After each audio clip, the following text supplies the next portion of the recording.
we all fall down.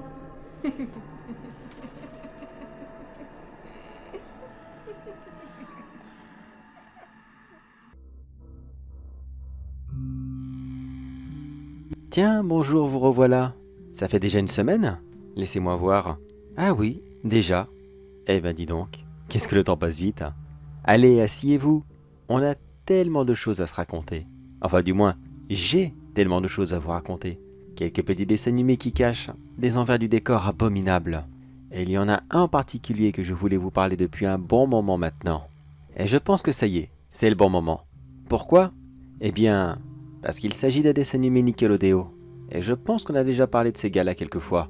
Alors je préfère attendre un petit peu entre leurs dessins animés. Simplement pour éviter de passer pour le gros rageux, celui qui s'acharne à tout prix sur ce studio. Ce qui n'est pas le cas. J'ai déjà travaillé pour eux, mais ce n'était pas les pires. Une chose que je pourrais reprocher à Nickelodeon, et ça c'est pour toutes leurs séries. Faites le test, vous verrez. À chaque fois qu'ils font une série à succès, que ça soit les anciennes comme Hey Arnold, Bob l'éponge, ou alors plus récemment encore, Bienvenue chez les Loud. À chaque fois qu'ils décident de faire un film sur cette série à succès, le schéma est toujours le même. Les personnages partent ou restent sur place pour vivre une aventure, celle-ci se passe sur toute la durée du film, elle se termine par une bonne conclusion finale, et plus tard dans la série, elle n'est plus jamais rementionnée. Mais plus jamais. Ça peut paraître bête, mais justement je trouve que ces films n'ont... ils ont pas de lore en fait, ils servent à rien. Mais alors clairement, à rien du tout. On peut les glisser entre n'importe quel épisode, ou alors même les rejeter directement. Ça ne changera rien du tout. Et personnellement, je trouve ça bien dommage. Et là, vous allez sûrement vous dire, oui, mais dans les Simpsons, c'est pareil. Il y a eu un film avec le dôme, et ça ne se rajoute pas à la continuité. Oh, détrompez-vous, ça se rajoute à la continuité de la série. Dans l'un des épisodes, je ne sais plus lequel, le générique du début est intégralement focalisé sur la reconstruction de la ville, et l'aventure du film est mentionnée au moins 3 fois durant les autres saisons. Du coup, c'est un bon exemple, un très très très bon exemple. Il le mentionne pour faire comprendre aux spectateurs que oui, ça a réellement existé, mais il n'en surabuse pas pour autant. Comme cela, les épisodes peuvent conserver leurs identités. Et oui, le studio Nickelodeon a lui aussi fait des films qui ont été abandonnés. Mais je vous en parlerai une prochaine fois. Je vais maintenant vous parler de l'une de leurs plus récentes licences, et très certainement celle qui leur rapporte le plus d'argent. Vous l'avez sûrement deviné, la Patte Patrouille.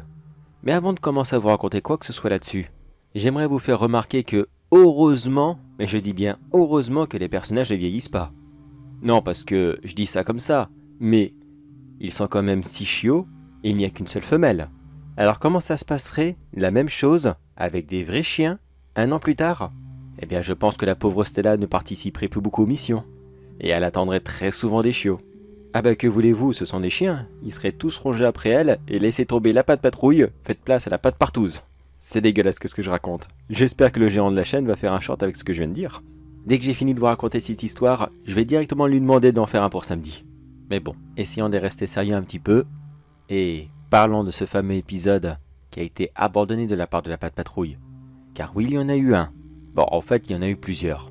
Soit ils étaient très mal écrits, soit ils étaient irréalisables ou complètement hors sujet avec l'histoire des petits chiens, ou alors un petit peu trop complexe pour des enfants.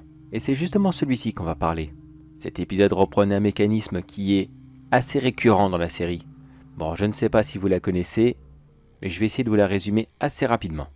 Pour faire court, c'est l'histoire d'un adolescent, nommé Ryder, qui a fondé un groupe constitué de 6 petits chiots, qui gèrent tous les services publics de la ville et qui interviennent en cas d'urgence.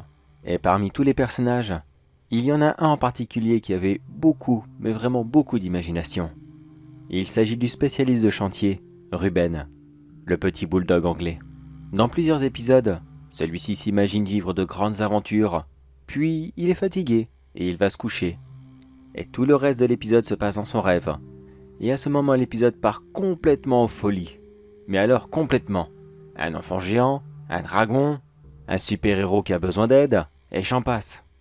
Ah non, je vous garantis que c'est à ces moments que Nickelodeon, quand ils ont vraiment, mais vraiment envie de raconter n'importe quoi, eh bien, ils utilisent cette excuse, et ça passe. Quand cet épisode commençait, toute la patte patrouille était en train de regarder un film sur les extraterrestres. Un petit film classique, il me semble que c'était l'équivalent de Independence Day, il me semble. Mais bien sûr, ce n'était pas ça. Nickelodeon n'a pas le droit de citer des films qui proviennent d'autres producteurs. Ou alors ils n'en ont pas envie, je ne sais pas. Mais quoi qu'il en soit, ils ne parlaient jamais d'œuvres qui ne leur appartenaient pas. Après avoir regardé le film, toute la petite équipe est retournée se coucher, mais Ruben n'a cessé de cogiter dans son sommeil, en se demandant « Mais qu'est-ce qui se passerait si tout ça était réel? Si ça nous arrivait tout d'un coup? Est-ce qu'on serait prêt? Est-ce qu'on pourrait faire quelque chose ?» Puis il s'est endormi avec cette idée dans la tête. Et il l'a rêvé. Mais c'était là qu'était la subtilité de l'épisode. Car dans la série, il y a vraiment des extraterrestres qui viennent de temps en temps. Oui, je sais, c'est un petit peu bizarre, mais pas plus bizarre qu'une bande de chiots qui parle. Je préfère préciser car sûrement que beaucoup d'entre vous ne l'ont pas regardé et... Vous dérangez pas, vous perdez pas grand chose. Je ne dis pas qu'elle est mauvaise, je dis juste que c'est une série pour les petits-enfants qui a été faite par des petits-enfants, tout simplement. Mais bref, le cauchemar de Ruben commençait. Il se réveilla à cause d'un bruit très bizarre. Lorsqu'il regarda rapidement en direction de la ville, il vit que celle-ci était littéralement à feu et à sang. Il voyait des soucoupes volantes. Oui, le véritable cliché de la soucoupe volante. Ah non, mais je peux vous garantir que cet épisode, c'est cliché man. Retenez bien ce détail, mais Nickelodeon n'aime vraiment pas s'emmerder avec des petits épisodes comme ceux-ci. Ruben était complètement choqué de voir ce spectacle. Tous les bâtiments qu'il connaissait, la mairie, l'épicerie, le salon de toilettage, tous ces lieux étaient complètement en flammes, et il entendait au loin les cris des habitants qui ne cessaient d'appeler à l'aide. Bon, après, comme d'habitude, le petit schéma s'est répété. Ryder a appelé les chiots, il leur a expliqué la situation, et il a tenté de leur donner des ordres, à peu près correctement pour essayer de gérer une invasion, mais c'était vraiment la première fois qu'il faisait ça. La toute première chose consistait à envoyer Stella, la seule fille du groupe et la seule pilote d'hélico. Elle devait d'abord faire un vol de reconnaissance afin de chercher tous les habitants qui avaient survécu, pendant que les autres membres de la Pat' Patrouille essayaient de les évacuer. Chase le petit policier devait tous les récupérer et les ramener en lieu sûr. Marcus le petit pompier devait éteindre les incendies le plus rapidement possible, afin de sauver d'éventuels survivants bloqués dans les flammes. Rocky devait essayer de bricoler un abri de fortune ou un genre de radeau assez solide pour évacuer la ville. Zuma devait partir en haute mer pour aller chercher de l'aide. Il devait essayer de convaincre tous les capitaines de bateaux qui passaient à proximité de venir les aider.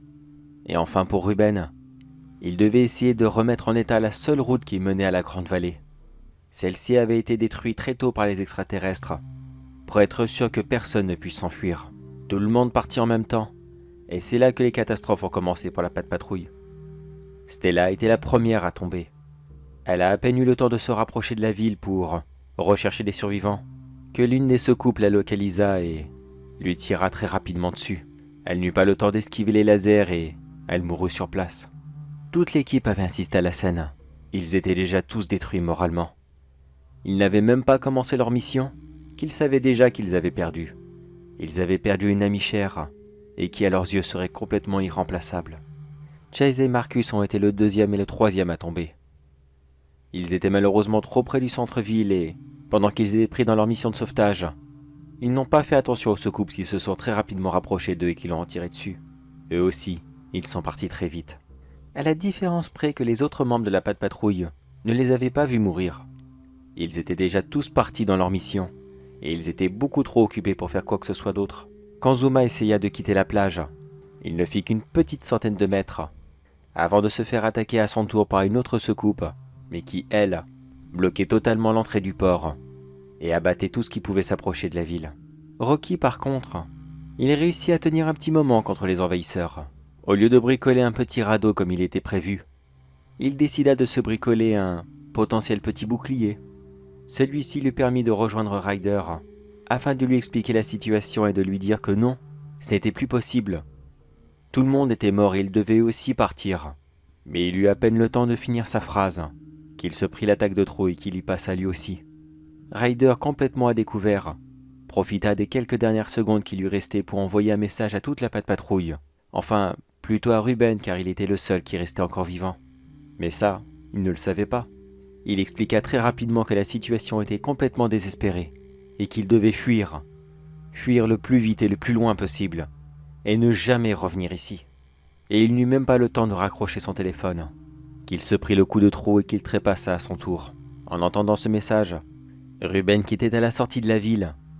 Et de plus, une sortie qui n'était plus surveillée, car aux yeux des extraterrestres, elle avait été détruite. Plus personne ne pouvait l'emprunter, donc il n'y avait pas besoin de s'en occuper. Mais Ruben conduisant un bulldozer, il pouvait passer où il voulait, sans la moindre difficulté. Alors il obéit pour la dernière fois et il prit la fuite.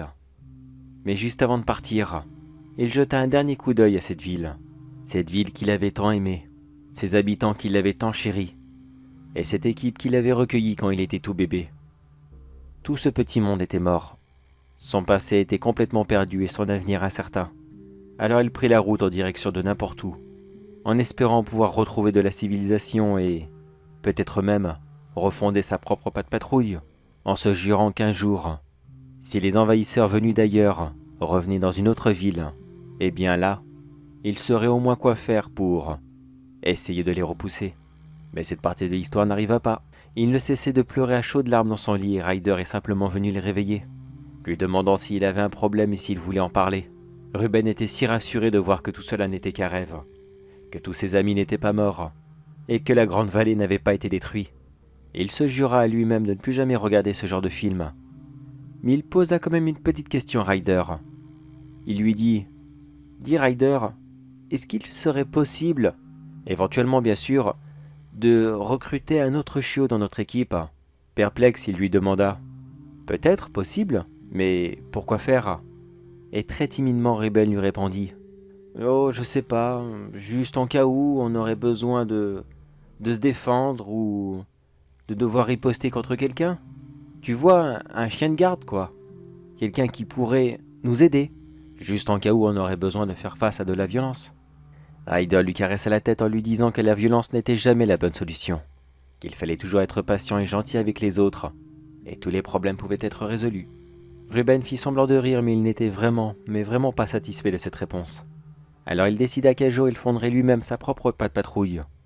Mais celle-ci serait plus défensif, plus costaud que l'original. Et oui, pour tous ceux qui ont l'habitude de la patrouille, vous avez sûrement compris que oui, c'était cet épisode qui devait lancer la nouvelle série, Ruben et compagnie. Officiellement dans cette série, Ruben devait partir de la patrouille, en fonder une nouvelle qui était plus costaud que la première. Mais comme l'épisode fut complètement abandonné, mais que Nickelodeon voulait tout de même sortir Ruben et compagnie, ils ont repris le système, mais en faisant juste une très grande équipe de chantier qui ne faisait que des travaux du BTP, rien de plus. Oui, je pourrais vous parler de cet autre scénario, mais je pense que je n'aurai pour pas mal de temps encore et celui-ci file très vite. Écoutez, vous savez quoi ? Si vous voulez connaître cet autre scénario, enfin je veux dire le véritable scénario de Ruben et compagnie, dites-le moi en commentaire et je me ferai une joie de vous le raconter. Mais moi je parle et je parle, vous avez sûrement d'autres choses à faire. Alors sur ce, moi je reste tranquillement là, et je vous attends dans une semaine, pour qu'on puisse à nouveau parler de vos dessins animés préférés qui cachent de terribles secrets.